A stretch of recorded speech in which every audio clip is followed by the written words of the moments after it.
Hey everyone, and welcome back to the Strategic Veteran. I'm your host, Adam Peters, and transitioning from the military is never a straight path. It's full of unexpected turns, pivotal moments, and a whole lot of growth. Today, our guest, Pete, I'm going to mess this up. Tiliakos knows the journey well. He enlisted in the United States Marine Corps seeking purpose and adventure beyond his Florida beach town, never expecting that a single conversation with a recruiter would change his life forever. On becoming an infantry Marine, Pete was steered in a different direction, into admin and payroll, where he unknowingly laid the foundation for a career that would make him a leading voice in the global HR and payroll technology space. Today, Pete is a principal analyst and strategic advisor to top HR and payroll technology providers, as well as the chief payroll champion at influences.com. He's also the host of the HR and Payroll 2.0 and host of the Source by Daily Pay podcast, where he helps businesses navigate the ever-evolving workforce landscape.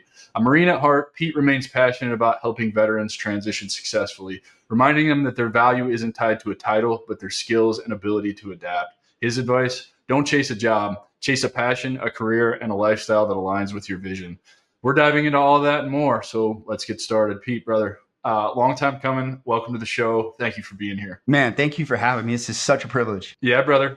First question for everybody: where did you grow up, and what inspired you to join the United States Marine Corps? Yeah, man. I grew up in Florida, in the 80s. I'll date myself. I'm a Gen Xer. Yeah, man. And high school, right? Like I kind of figured out pretty early I wanted to go in the military. I think it was my junior year I signed up for delayed entry. Same. Probably a lot of folks out there did, right? Knew what they wanted to do. I just knew I didn't want to go to college right away. Yeah. In my mind, I wanted to travel. I wanted to see the world a little bit. I wanted to get out of this little town I was living in. In Florida, I was living in Bradenton on the west coast of Florida, and it's kind of typical Florida town, right? It's the haves and the have-nots. You're either wealthy from somewhere else and you bought a beach house, and sort of everybody in between. And I just could see where that was going to head, right? I could see where some of my friends, right? You see it. You go back home after the military and you see like it's the same people back on the block doing the same things, right? Bro, I'm from small town Indiana, so it's really bad there. Exactly, right? There's a lot of trouble tiny. to get into. Yeah. And so, I knew I had to do something different. I really wanted to travel. And, like a meathead, I talked to the Marines first. Like, honestly, I knew I wanted to go in the military. I actually thought I wanted to go in the Navy. I thought I wanted to do something kind of technical. I figured the Navy would be a good place to do that. But the Marine recruiter was the first one to talk to me, man. And those uniforms got me. They're big, imposing gentlemen. Phenomenal athletes. And man, and I started seeing some of my friends join the Marines, and I was like, maybe this is it. Like, if I'm going to do this, let's do this. And I just thought like everybody else, man, I joined during the first Gulf War, right? When Saddam Hussein and Desert Storm and Desert Shield was happening. I just thought that's part of it. Right. And so I was ready to go to Iraq. I thought that's what I'd be doing. Yeah, man, just like a lot of folks, man, I just wanted to help. I wanted to defend our country. Help the Kuwaitis, I guess, at that point, right? Or it was Kuwait they invaded. Yeah. And yeah, man, I think back then it was a way for me to get out of that little town, right? And do something that maybe some of my friends weren't doing, to be honest. I mean, Bradenton can't be that bad, right? It's not. It's a beautiful town. It's funny because I live in Florida on the East Coast now. So I'm down south of Melbourne. Yeah. And every time I go to Tampa, I really realize what you're talking about with the haves and the have-nots, because it's way more prominent like that on that side of the state versus over here. It's really weird because, kind of the Indian and Banana Rivers cut through to create the island. We call that beachside. Yeah, so you don't really see the difference between the haves and the have-nots, because even inland, like it's kind of normal. And then it's always funny. Every Marine that comes on, I'd say 95% all joined because of the uniform. I'd like to include some of like the gods, right? Like John Daly and Detachment 1 founder and MARSOC guy, was at a parade, and it was the Marine. It was the uniform, and he was like, "That's it. That's what I want to do." Well, now I heard some guys talking about. I don't know if you guys remember in like the early 2000s, they had that Dragon Slayer commercial where there was some Marine. That was a real Marine, by the way. That guy is real. And I've heard some stories about meeting him, and people were like, "God damn it, you did it to all of us, man!" Right. Well, and you said you wanted to go in the Navy. Like, you kind of ended up in the Navy, really. Like, the Marines do belong to the Navy. So you wanted to be an infantry guy, right? And you ended up getting talked out of that. Talk about that. How did that happen? And what, man, no offense, dude, but HR and payroll, that is the opposite end of the spectrum from being an infantryman. And I don't understand that change. Like Yeah. how could you live with that? Like how did that excite you or Yeah. whatever? Because we've had a couple of talks before this show, and you are very passionate about what you do. You love what you do, and you're clearly very good at it. So I want to understand that, like, because to me, payroll. I watched my mom do payroll her whole life on a part-time basis. In fact, 2 weeks ago, she just finally retired from doing payroll. Yeah. And I would hear the stories. I would hear all the bitching and the complaining about doing. I got to run payroll this week. I got all these issues. The systems. It's rough, man. And so I just can't imagine being interested in that. So I want to understand you. Yeah, man. So let me tell you this. I will tell you it was a life-changing opportunity for me. Now, I didn't know that as an 18-year-old, kid, right? Let's be honest. We're kids. Kids signing contracts, signing our lives away, if you will. We did it at 17, man. We're for real kids. Yeah, for me too. Yeah. I had to get my mom's permission, right, in the delayed entry program. My mom cried her eyes out. Like, she thought it was the worst decision in the world. She was, my mom was so mad. Devastated. My dad was like, whatever. You can go do what you're going to do. They grew up in that Vietnam era, right? So they had a very different connotation of what the military was. And let's be honest, the military was going through a really interesting transition period at that time, right? And I'd say they still were even when I left in the early mid-90s, right? Mid-90s, I guess it was. But let's go back to that moment, right? Like I think about this now, man, I almost get teary-eyed because it literally changed the trajectory of my life, right? So here's what happened. I joined the delayed entry program, never gave a thought about what I'd be doing in the Marine Corps. I just thought Marines were grunts. That's what we do. All my friends were going to be grunts, security forces, all kinds of crazy ambitions. And I just thought that's what we do, right? And it is. It fundamentally is in the Marine Corps. Regardless of what your MOS is, you're an infantryman, a rifleman first, and that's it. So it's time for me. I did the ASVAB like everybody else, right? Took the test. And my recruiter sat me down to pick my MOS, my military occupation specialty. And I said, I'm going to be a grunt. And he said, no, you're not. And I said, and he's a huge, imposing, 6 foot whatever, like just a giant, right? This guy, I mean, just yoked, can't put his arms down. Yeah, shout out to Sergeant Balo. Just a brick of a Marine. I mean, just chiseled from stone, and what you would expect to see of a Marine, right? That's something I say the Marine Corps does very well. They put their, talent attracts talent, and they put the best on the front lines to bring the best. And I think that's something I applaud them for, and having that HR lens now. But looking back at that, like, he said, no, you're too smart for that. And I didn't understand that really. I didn't think anything of it. I just did what I was told, right? Okay, fine. You're a Marine. You've made it. You've accomplished. I admire you. I'm going to follow what you say. It wasn't like you're going to do this or not. It was just it was his way of, I think, fathering or guiding me. Right? It was mentorship. It was mentorship at the time. It was mentorship. It was the leadership that I needed. And if you know the Marine Corps, and I'm sure the Army and the Navy is the same way, they put you where they need you, and it's not about you; it's about them. And that's part of the deal, right? When you sign up, and so. He said, look, you're going to do something different. Pick something different. And he gave me these other options. And so I just kind of randomly picked 3, gave no real thought to it, right? So I go to boot camp like everyone else. I go to Marine combat training, right? If you're not a grunt, you go to Marine combat training. It's a month of basically SOI, School of Infantry, right? If you're grunt, you go to School of Infantry, and then you go into more specialized machine gunner, sniper, whatever, depends on what you're doing, right? I think it's the one thing the Marine Corps gets right that the other branches don't, is every Marine's a rifleman. Because like at the end of the day, we've seen it through the Army, right? Like the what was that super famous kidnapping thing at the beginning of the Iraq War? Jessica Lynch, right? Fucked up as a football bat is why they got in that situation, because they have no tactical advantage whatsoever. They don't know what they're doing. Rifles weren't even fucking loaded. Like, come on, it's a problem. So I think that's the one thing that the Marines get right for sure. Yeah. Oh yeah, no doubt. Everybody is baseline trained, right, to be a grunt at the end of the day. I mean, even some of our folks that are in the band and other things get converted in wartime, right? And we do too, right? Next man up. And look, the way it works in admin, I don't know if people know this, but in the Marines, you do whatever your unit does. So if your unit is a boat unit for Marine Air Wing, you're an air winger. If your unit is, whatever, deploying out of Pendleton, 1st Marine Division, you're a grunt. If you're I&I staff helping recruit, you're a recruiter. It just is what it is. But you're also doing you're doing your job on the back end, making sure everybody's paid, entitlements and training are squared away. But that so what that did was that sent me off into the Marine Corps, right? So I go to boot camp, I go to combat training, and then I go to admin school in Camp Lejeune, and I do the admin school. And I got really lucky because they had this first sort of like self-paced online kind of thing where we had instructors, but we could move at our own pace. And I finished, fairly ahead of most. And then I got stationed back on Parris Island, and I thought, okay, well, not what I thought I would be doing, but all right, Parris Island. It's not far from Florida. I could go see my family. My mother was living in Jacksonville. I thought this is all right. We work in kind of banker's hours. We're not a deployable unit, but our mission is training Marines, right? Very, very serious. So a little bit of a dog and pony show there, but what I didn't realize is that the day that I checked in there, I was checking into what I understood, and looking back, I believe it was still the first or one of the very first shared services in the Marine Corps history.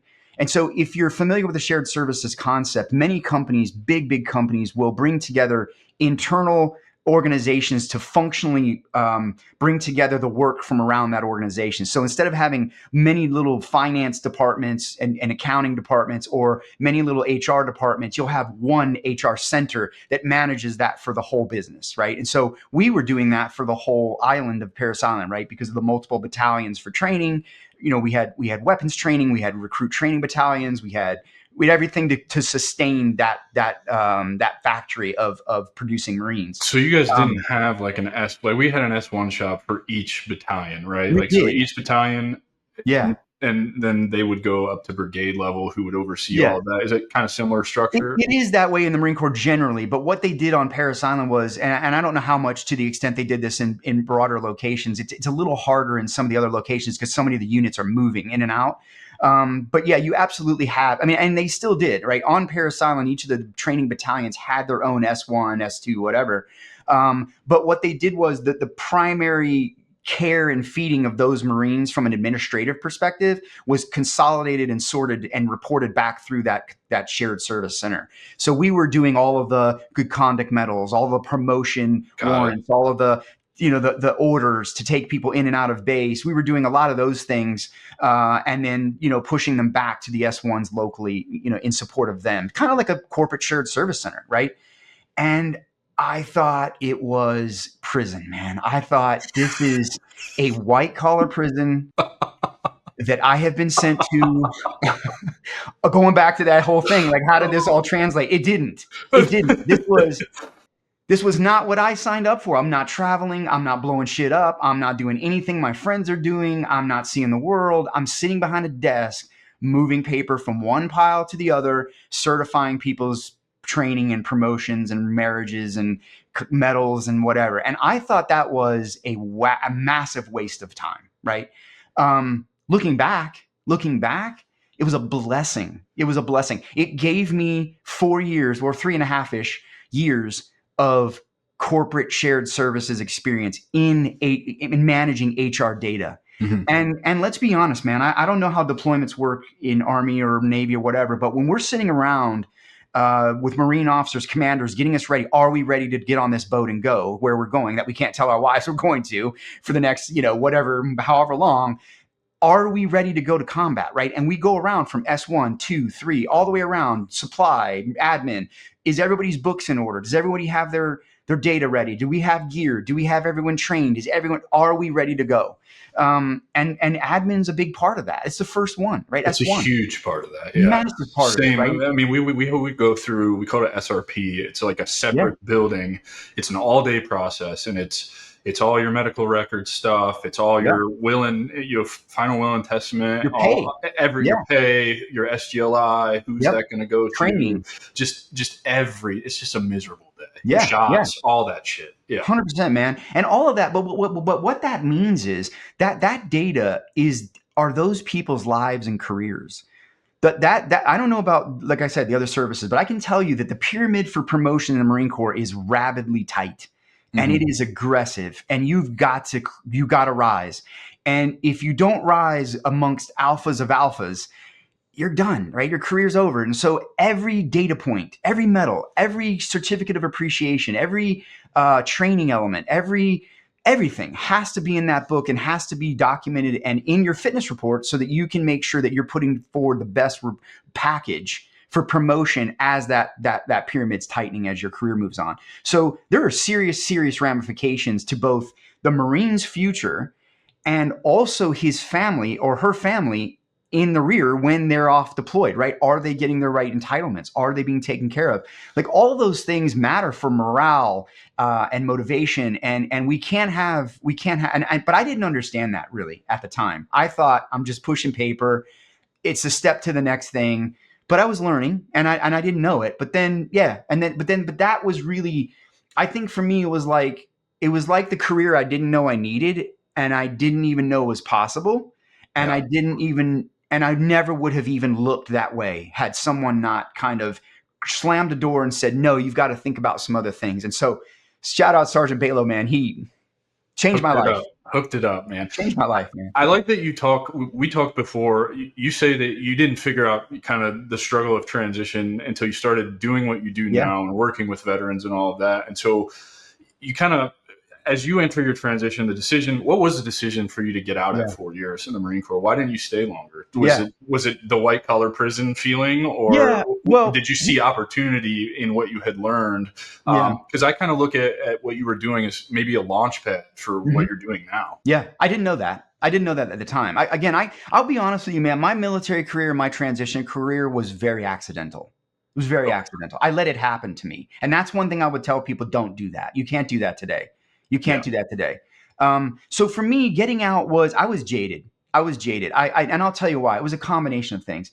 So the first thing is I didn't travel. I didn't do anything that I went in the Marine Corps to do.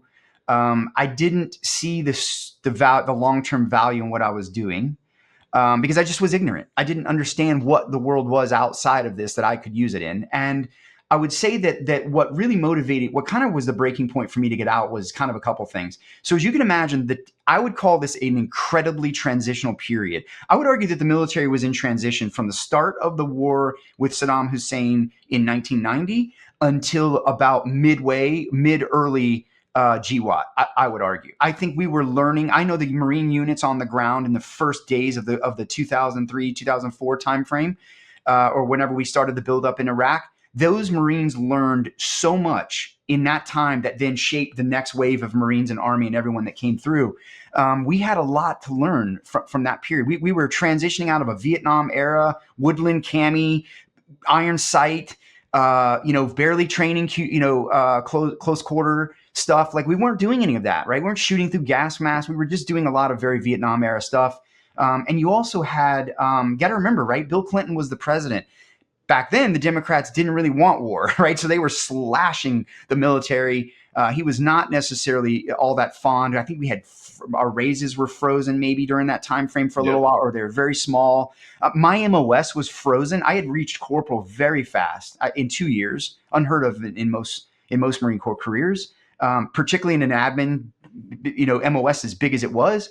So I wasn't, and so by the time I was ready my 4 years was up, it was time for me. I had to leave Parris Island. I was likely going to go to a non-deployable duty station, most likely Okinawa, 2nd Marine, or I guess it would be 3rd Marine Division.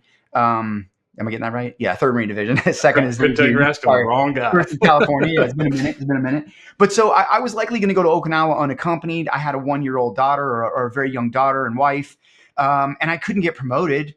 And I didn't really see, I just wasn't connecting the dots and it wasn't really clicking for me, man. And I just thought, I'm young. I can step off this ship now. If I stay, I'm going to be almost 30. It's going to be harder. I can go now. I can figure this out. Maybe I'll go to school. I don't know. I'm going to go back home to Florida and figure it out.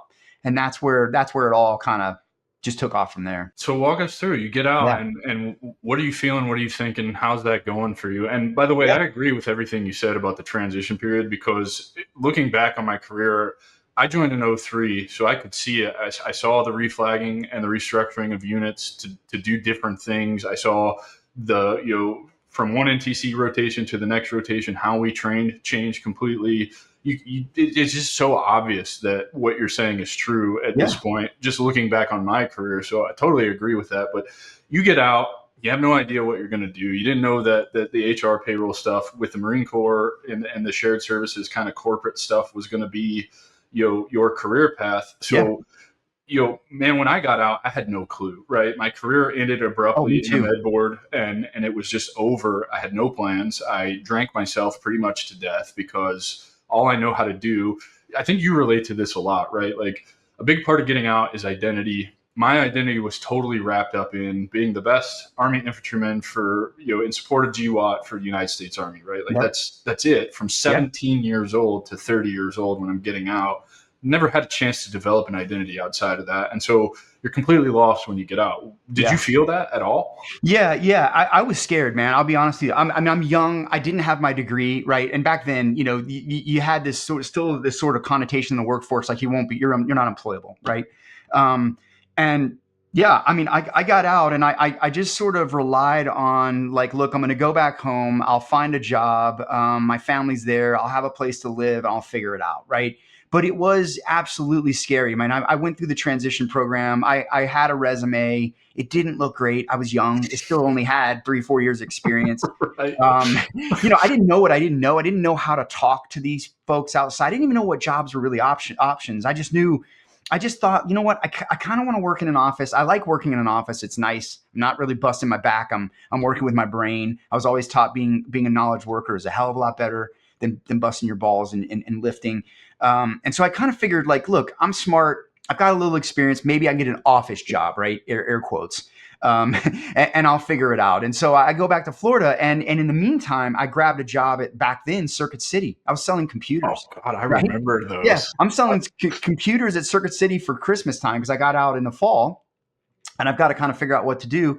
And so I did that, but I also had this opportunity to go be a temp in this business, right? This organization that sounded a lot like what I had done in the Marines. So I thought, okay, cool. I'll hitch on with this temp agency and maybe they'll pick me up. And eventually they did, right? The Circuit City thing was really just a stepping stone. And I got this temp opportunity at what we would call a professional employer organization, a PEO. And that what they do is, if you can look up any of them. The one that I worked for at the time was the largest in the country. It was one of the first ever. It was actually formed in a garage in Bradenton. And the gentleman who built it up into a company called Staff Leasing. It later became Jevity HR, and then it got bought and became a big piece of what is TriNet, a company called TriNet. And what they do is basically PEOs offer HR and payroll and benefits type services to help small businesses do the right thing by their employees, compete for talent, but also stay out of trouble, right? There is a lot of risk generally with hiring, taxes, all of that stuff, all that back end minutia administrivia of a business that you have to do to have employees, right? To pay people properly, deposit taxes, deduct and give them benefits and provide them with, fair labor practices and all of that. You got to know all those laws and rules. And that's really hard when all you know as a business owner is something that you do, Yeah. bricklaying, whatever it is. And you're trying to just focus on that. Like you can't focus on all these other things you don't even know anything about. So it's oftentimes best to go to a service provider like a PEO or an HR services provider who can actually do that for you.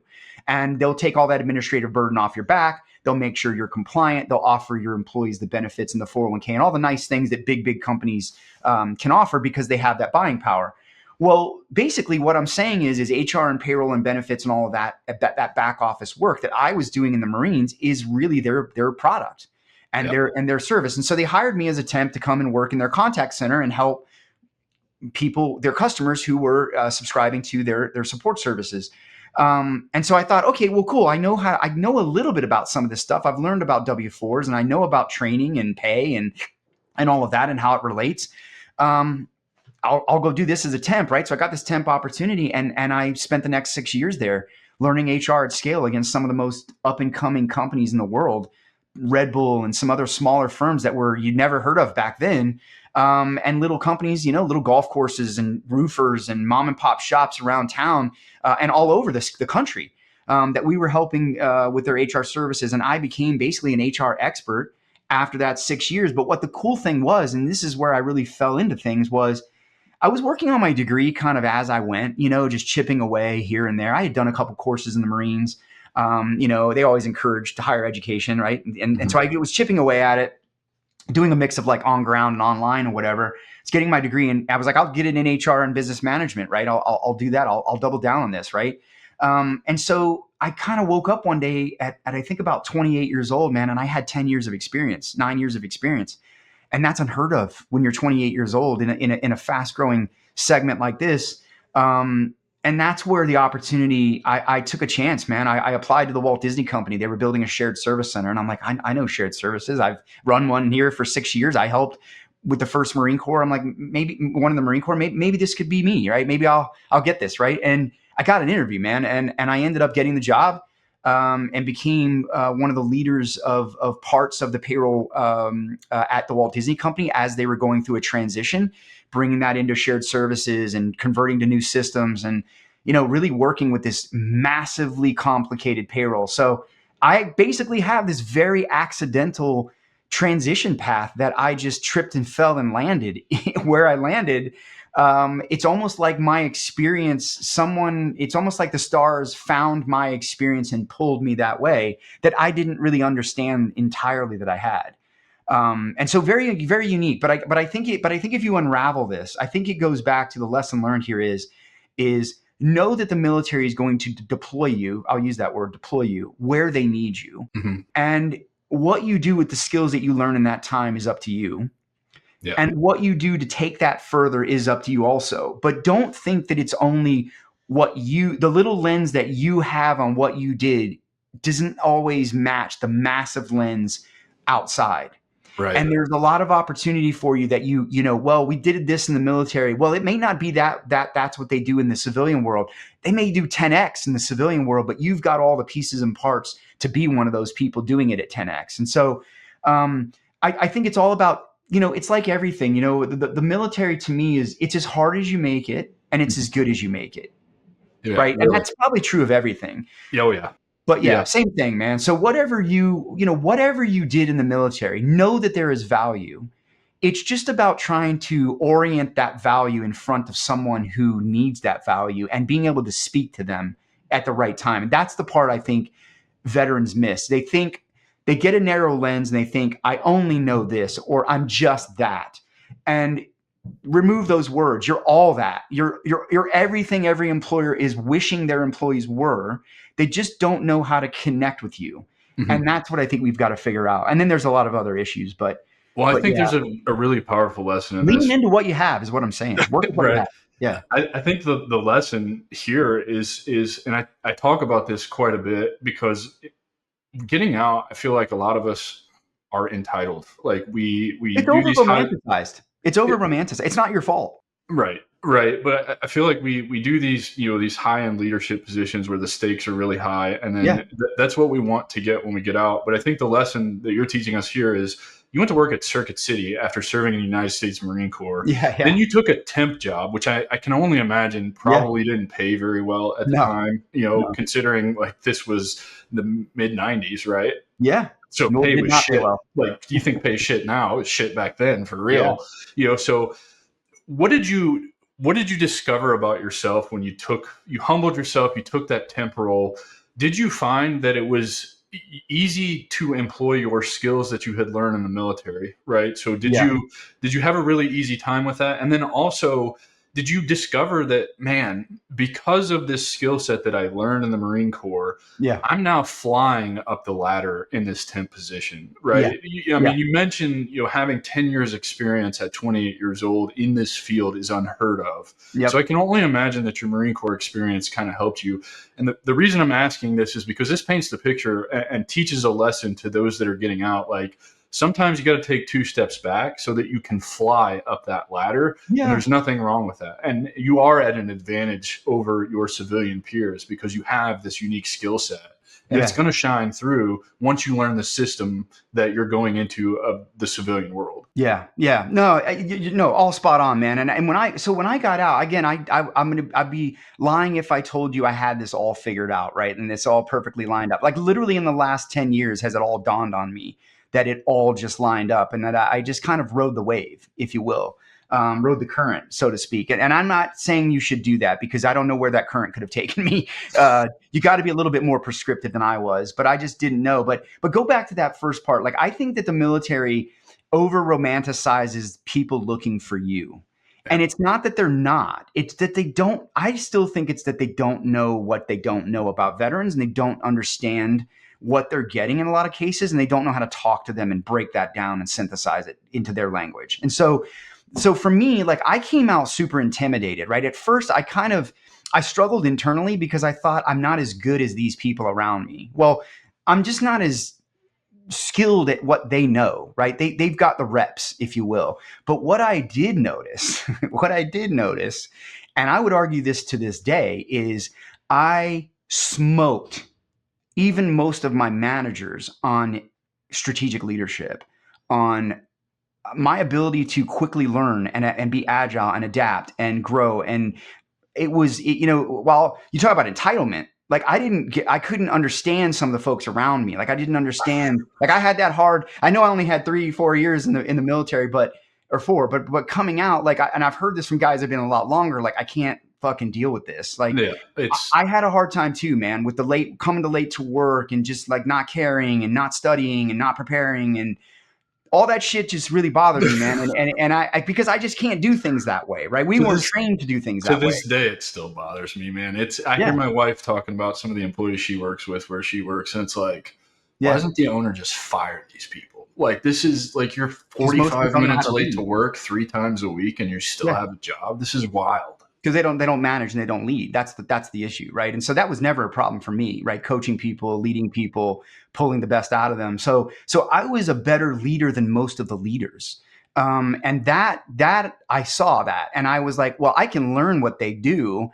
And I moved up very, very quickly. And looking back now, thinking about it, like, I'm not surprised Disney hired me, but I am, but I'm not. But that really just launched my career, and it just kept going to different levels. But 100%, man, the Marine Corps taught me that adaptability, the resiliency, no matter what, mission accomplishment, and this is a no fail thing. People don't want their paycheck to be 1 penny wrong. They don't want their HR data, their benefits, their information that affects their careers and pay to have one thing wrong. And that's what I learned so much in that 3-4 years, is the foundational element of HR is rooted in data and people. Yeah. And that's the 2 things that really set me off on a great foundation. Then I went to work for a company whose business was payroll and HR and benefits.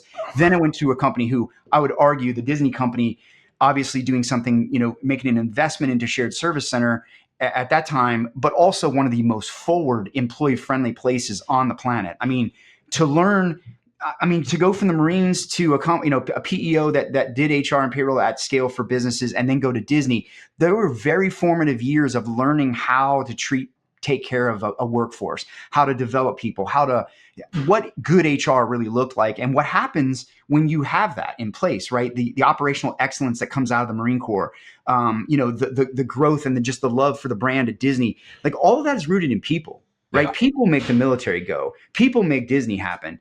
People will continue to make everything happen, regardless of what it is in this world, regardless of technology.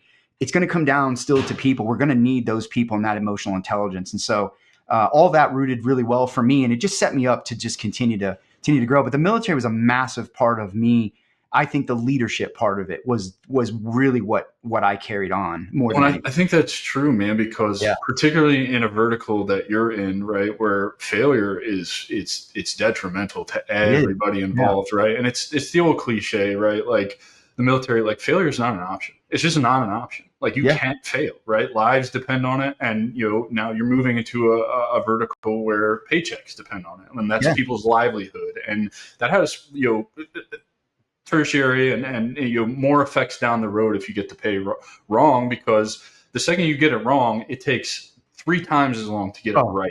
You know what I mean? Like it's ridiculous. And so at what point, how long did you stay at Disney, and when did you decide, like, okay, I'm going to go out on my own and I'm going to do this? Because I was still pretty young, man. And I actually I left Disney after about 3.5 years, and I went into HR outsourcing at that point. So I kind of went back into HR outsourcing. PEO is that, but for small companies. But this time now I was doing it for massive companies, right? So I was working with TCS, which is one of the big BPO firms. I was doing a lot of work in Hollywood around payroll and HR, helping companies like Warner Brothers and Sony work on their transformations. And then from there, just went to work for like IBM and Deloitte. as a consultant and as an HR transformation expert, helping the biggest companies on the planet solve some of their HR challenges, right? Cloud technology was becoming big at that time. And really, everyone was kind of looking to make investments into their people, right? It was getting, as you can, where we've arrived today, right? We've got a skill shortage that's getting worse with AI. We've got a declining population in almost every country except for maybe, like Africa, Brazil, maybe the BRICS, right? India are the only ones not declining, I think. So we've got there's a lot of angst in the workplace, right? COVID happened, we've got remote work roiling around, on demand, everything is happening in our pockets. So employers have been going through a ton of transformation for decades. And I think technology has obviously thrust all that forward. But for me, it was just like, the next 10 years were really just about learning the industry, helping companies do what I had learned at Disney and in the Marines and in my PEO times, and just scaling that bigger and bigger and bigger. And then eventually I landed becoming an industry analyst. And that was the new chapter of my life where I went off on my own after about 5 years that I could tell you a story there. But yeah, it was really, really, I kind of was, was one of those people who was always craving to learn. Right. Yeah. And I never was going to settle with like one of my problems with Disney was like, if I was going to move up, right, I was working in a shared service center, right? Shared service centers are ideally designed to kind of continuously reduce costs. So it shrinks if you think about it, right? It's trying to do more work with less people. And so at the end of the day, that I realized like people don't leave that company. And if I was going to get promoted, somebody's going to have to die or go or retire or whatever the case might be. So that was going to be challenging for me. And so I left. I was getting a lot of opportunities. Having Disney on your resume was sexy. And so a lot of companies were coming at me, and I took the opportunity to go and learn and do other things. And it's given me this really well-rounded viewpoint of the HR world from the practitioner perspective and the buyer perspective or the company, to the provider, to the tech. And now what I do is research and study all that, and really, really have brought my whole career just full circle now. So I love your approach. That's a whole other chapter. No, and I love your approach to how you built it, because it's similar to how Tyler and I are trying to build Allset and the AI company. Yeah. Is you went out and you used your knowledge to consult. And I'm sure that informed more of kind of what a landscape could look like in whatever company you did or didn't know you might want to form later on. And I'm seeing that now, particularly because AI is like a blue ocean, if you really think about it, right? Like, people have feelings on this. It's Pandora's box. It's open. You can't put it back in the box. So either you're going to adapt or die. It's exciting, man. It's exciting. It's super exciting, but that's kind of how we're trying to do it too. I love the prospect of consulting in these companies and giving them those aha moments with AI. And so I really respect how you built your stuff, because it's kind of how I'm modeling my stuff, and I didn't even know it, right? Like, I want to get out there and consult with companies, which will then allow me to sell some of these systems that I can build on the fly. I just built one this morning before we hopped on here for my brand guy. He's like, hey, can you do this for me real quick? And I'm like, yeah, the logic's already done. I just need to set up a time so we can plug everything in. And the system is done. That's so it's going to cool. save so much time or whatever, but it creates opportunity for me, right? So I go consult, spend a week at your company. If you're a massive company, sit with all your departments, take notes on what you're not doing efficiently, where AI and automation can help with that. That's and cool. Then it opens an opportunity for me to then sell you those systems, right? Like, so I can get paid twice from you. And then, oh, by the way, there's going to be some kind of ARR with that, because you've got to manage these systems, right? And they will break. And, you probably don't want to spend a salary to get, somebody to just manage that full time for you, or maybe you have money like that in your company and you do. So I respect how you built your company, man, and everything that you're doing, because whether you knew it or not, I guess I'm modeling myself and trying to follow in your footsteps and build an AI company the same way. So it's really cool to see that I'm kind of on the right track and that I can have success doing that. So anything's possible, man. And I think this creator economy, I mean, that the next chapter of my career really took me into research, right? I was an industry analyst for about 5 years for one of the major analyst firms, Nelson Hall, and have gone on my own. And you're right, the creator economy has created this opportunity for people to monetize their expertise, monetize their points of view, monetize their blogs and their podcasts You and can any other monetize thing. anything, man. You can. Anything. You I really talked can. to a former Marine a few weeks ago, and she's getting out at Yeah. 22 years, and she's been restoring furniture on Facebook Marketplace, and she's like, I hear this a lot. Maybe you hear this too. Veterans just kind of, particularly ones closer to 20 or over 20, they're like, I'm just tired. I don't want to do anything full time. I've saved some Yeah. money. I've put money away. I've done it right Yeah. financially. Or they want to do what they want to do. Right. And Yeah. so she's like, I just don't want to leverage my skills from the military. This is Yeah. what I want to do. It's like, okay, well, you made $35,000 last year restoring furniture on Facebook Marketplace and selling it with minimal time to invest into that. So who's telling you you can't Yeah. do this full time on your own and make six figures? Because Yeah. it stands to reason you have the time to do it. So the point is Yeah. in 2025, with the technology we have, the internet, AI, automations, and I mean, dude, knowledge is at your fingertips. So much valuable knowledge. And it's like, if you love to learn, you're in a good spot right now. And so, like, this is my message to a lot of people, is like, now is the time. You can do anything you want to do as long as you're willing to, sacrifice the short term, put in the work and grind. You can get to where you want to go. Yeah, let me share two things I think people should think about, man. I do a lot of work, counseling veterans, work with some young people as well. I mean, just being in the HR world, I'll get people who are interns wanting to kind of, hey, how do I get into this space or that space? And I love that. I love that kids are reaching out now and saying, hey, I like what you're doing. Can you tell me how you did this? Tell me some things about it. I think that exploration is very healthy for veterans and anybody looking to jump in the workforce. It's the coolest part about what I do is when veterans reach out to me and they're like, hey, man, it seems like you got some stuff figured out. Like, can you help me figure some stuff out? I'm like, let's explore, dude. This is awesome. Yeah, people will share, man. And sometimes that's how that's how I learn things myself and incorporate things other people are doing into my stuff. But here's the thing I think we should think about is, I don't want to talk about this from two angles. So first, let's talk that kind of creator economy part. I was in an Uber the other day with a young lady, very, very smart girl. And she was graduating with a degree, like a really interesting degree that's going to take her into like script writing in the movie industry or something. And she already has some opportunities in that world that she's exploring and getting with that degree. But I asked her, I said, hey, will you give up some of the other things that you told me? She had told me she had a couple of other little side gigs, the Uber thing, and then maybe one other thing. I don't remember what it was. Something she just did for fun that she liked, that it was like, but made money for her. Mm-hmm. And I said, are you like, what's your plan now? Like, you've got your degree, you're graduating, like you're going to go head first into that space. And she said, honestly, I think I'm going to keep doing a little bit of all of this. I like the security. I like the flexibility, the autonomy. And she's like, I feel like a multi-stream income is the right thing to do. And I think that's spot on. And I think that's the future of work. I really think that we're going to be talking about a world where we're taking our skills and we're kind of, look, man, if we go back before the Industrial Revolution, where we were using machines to create manufacturing and we were, the Model T and all that, right? What were we doing? We were all like farmers and blacksmiths and whatever. I just had this conversation this morning. We just sort of contributed to the society, and we traded and bartered, or we did something for money. But we were pulled on for our skills and our knowledge, right? I think we're going to go there eventually again. And I think it's going to be less of a hierarchical manager, director, vice president, and more of a skills-based tiger team kind of approach. So the more that you can have those skills and you can know what your skills are and lean into them and monetize them, I think the better. But here's the cool part. I want to leave you with this. Think about this, about the AI part.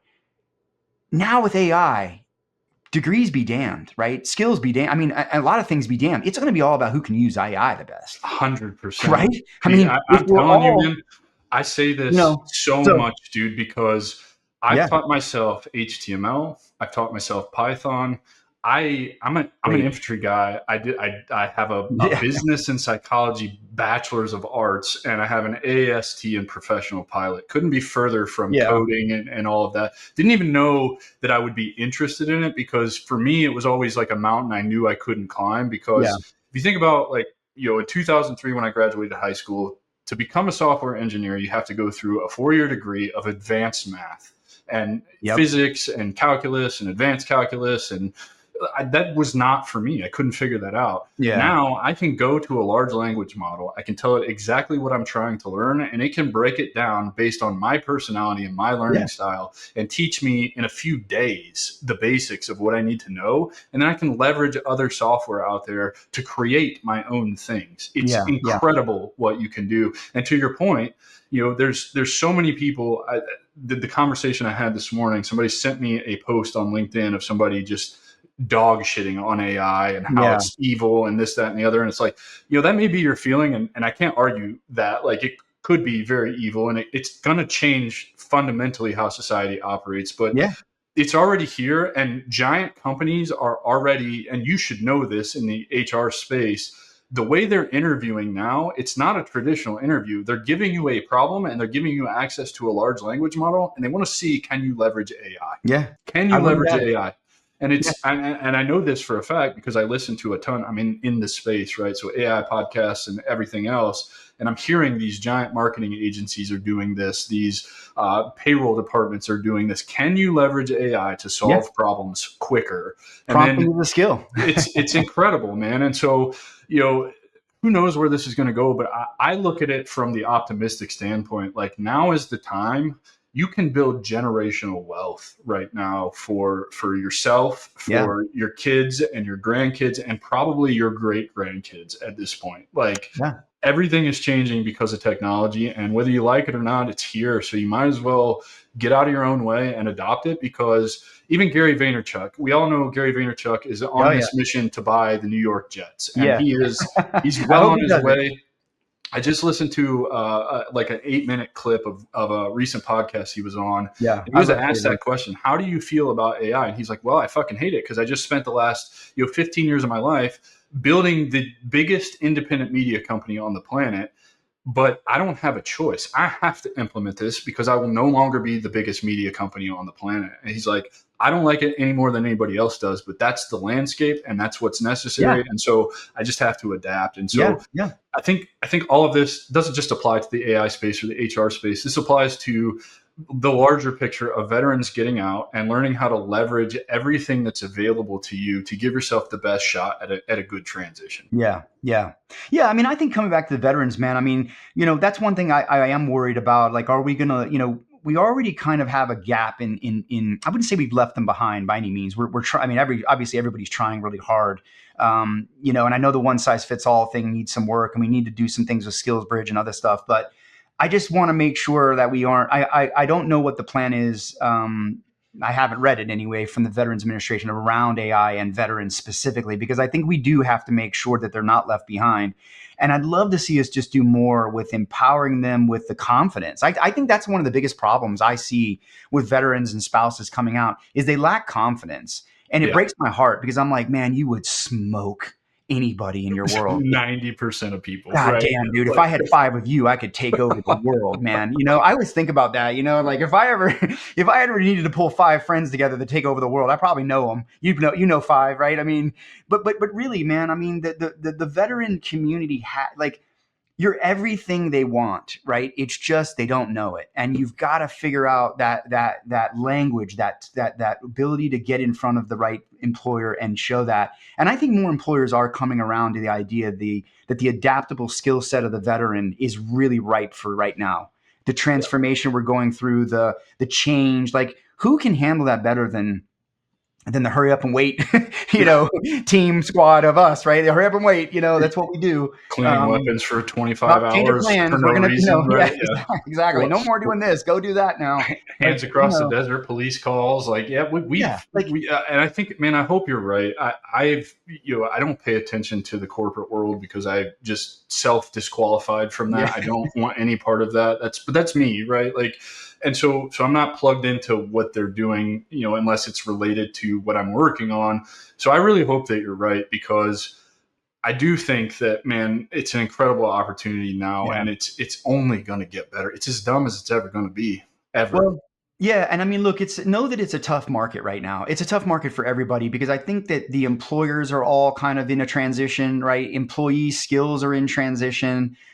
So it's everything's going crazy haywire right now. So it's not you, it's not the veteran.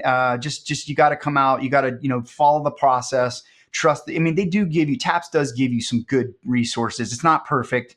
There's more they could do, but it does give you enough to get you going, but it's going to be on you to really navigate, right? And Yeah. drive is a better word, because I think sometimes, like, I will say that was something that I didn't do when I came out. I didn't drive. I sort of I got in the current and I let it take me, and that can be dangerous. I could have drowned, right? I just happened to get washed onto a beach that helped me.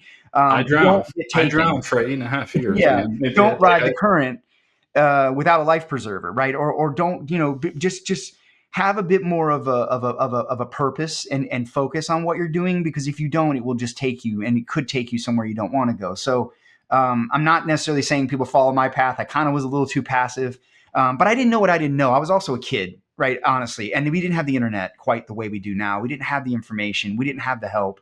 Um, and I'm not making excuses. I'm so fortunate, Mhm. so fortunate for where I landed, but it could have gone another way, right? I could have very easily gotten lost and not really landed where I landed, and maybe landed in something that bounced me around a lot, and so I was very fortunate. So I think you really got to have a take the driver's seat on what you're doing. What's next for you? What's next for everything you have going on? What are the plans? Where are you Yeah. going with this? Well, I'm just going to keep building my brand, payrollinfluences.com, man. So I'm an industry analyst, right? So I'm one of those guys who for a long time has created those quadrants in the market that tells you what's the best application to buy for HR or whatever. They have them in all different industries.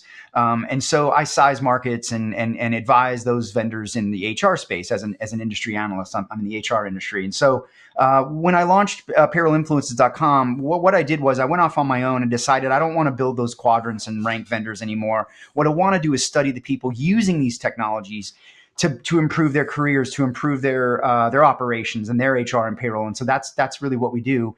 And then I work very closely with the vendors in the space that make this technology to help them, and I advise those vendors. And so for me, This, man, it's really just about shedding a light on the importance of HR and payroll being an investment and not a yeah. cost takeout area, right? I think a lot of folks treat it like an insurance, like, let's just keep it cheap and we only need it in the case we get into a wreck, versus using it as a strategic enabler. I'd love to do that. And I think there's a lot we can do, around just doing better by folks in the workforce, right? Like we still got a lot of work we need to do with mothers.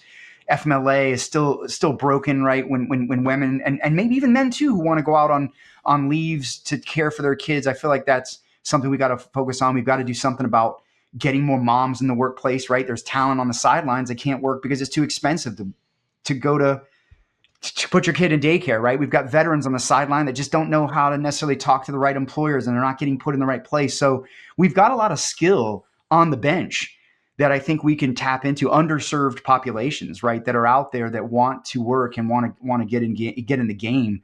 Veterans being one of the ones that I lean into, but there's a lot of opportunity out there to just improve the workplace for everybody. I love it, brother. I love Yeah, that you're kind of a bridge between the employee and the tools that they use and the yeah, people who design the tools. That's so important because, even me, particularly in the AI space right now, it's like it's overwhelmed. There's so many tools out there. yeah, And I've come up with a system because it's my job as a CTO of an AI company to yep, figure these things out, which ones are worth it. But yeah, I have a system, and a lot of it's noise, man. A lot of it is it noise, is, and I it do is. think that what you're doing and bridging that gap between the developer and the end user is really important. I think that is the future. I also think too, you mentioned there's a lot of work that needs to be done in this space. I really hope that AI can hopefully change the things around mothers and FMLA and fathers. And Yeah, I see a world in which that opens up. I mean, you can get so much more work done in a shorter period of time, meaning the work-life balance gets to improve. And so yeah, maybe as an end result of all of that, FMLA and all that stuff changes. And so it's really exciting. And I'm so excited to be connected with you and building a relationship with you appreciate you. because I'll get to keep my finger on the pulse of like what's going on with this and then continue to put this information out to our community because it is so important, like you said, to ensure that we don't get left behind as we're getting Yeah. out because we're in serious danger of that, I think. Yeah. Dude, thank you so much for being here. Thanks for, go ahead. Let me add one more thing, man. If there are any veterans out there or spouses that need help, right, or just anyone that needs help, reach out, man. I do a lot of work with Hire Heroes USA. They're a great resource. If you're a veteran and you're not using someone like Hire Heroes, you can. I think there's others, but you can get help with. But they'll help you, right? They'll help you build your resume. They'll help you attach you to someone like me to mentor you and work with you. But if there are any veterans or spouses out there interested in the HR or payroll space, it's a growth area. It's hiring. There's a great opportunity in many of the providers that I work with. I'd be happy to connect you. Reach out. Let me help you. I'd be happy to do what I can to put you on the right path, give you some advice, and listen to the HR and Payroll 2.0 podcast. Julia and I, my partner, Julia Fernandez, we talk a lot about what's going on in the market, in the workplace, research, new technologies coming, how to think about it. We're talking to, folks that are deploying it and using it and living with it. So come and learn with us if you're interested in HR or payroll. And again, reach out. I'm happy to help you in any way I can. Come at me on LinkedIn, X, wherever it is, man. We'll help you out. We'll get you the right people. You took it right out of my mouth, man. I was going to ask you how people can connect with you. So if you want to just tell them your socials, your website, all that good stuff. Yeah, you can you can go to my website, payrollinfluences.com. You can also catch me on LinkedIn, Pete A. Tiliakos. You can find me on X, Blue Sky, Facebook, also Pete A. Tiliakos. And yeah, I mean, I'm on LinkedIn all the time, just like you are, Adam, and really just trying to share good stories out there about what people are doing.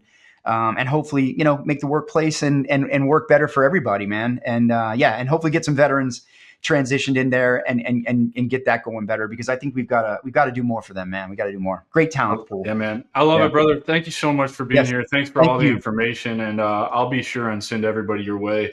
If anything resonated with you in this podcast, please reach out to Pete. He's a wonderful human being who means what he says and will execute on what he says. So if you reach out, you need to be placed somewhere, or you're interested in the space, I have 100% confidence that he will make that happen for you. So, don't look at this as just another, empty promise or whatever. Like, he's going to do what he says. Reach out, man. I will help you. Yes. And we'll see you guys next week with another awesome guest and another awesome episode with some great information and resources for you to just make your own way in the world. Thanks for tuning in, and we'll see you next time. Yeah. Appreciate you, Adam. Appreciate what you do, man. Appreciate you too, Pete. That's our show, and I'm truly thankful you've joined us at The Strategic Veteran. If our conversation today sparked curiosity, or if you're ready to elevate your game, I'm here to help. Visit thestrategicveteran.com for exclusive show notes and resources, or to book a coaching session directly with me. Take a moment to subscribe to our podcast and share your review. Your support makes all the difference. For more insights and daily strategies, let's connect on LinkedIn and keep the conversation going. Remember, this isn't just a podcast, it's your strategic advantage in action. Until our next rendezvous, stay bold and continue the mission.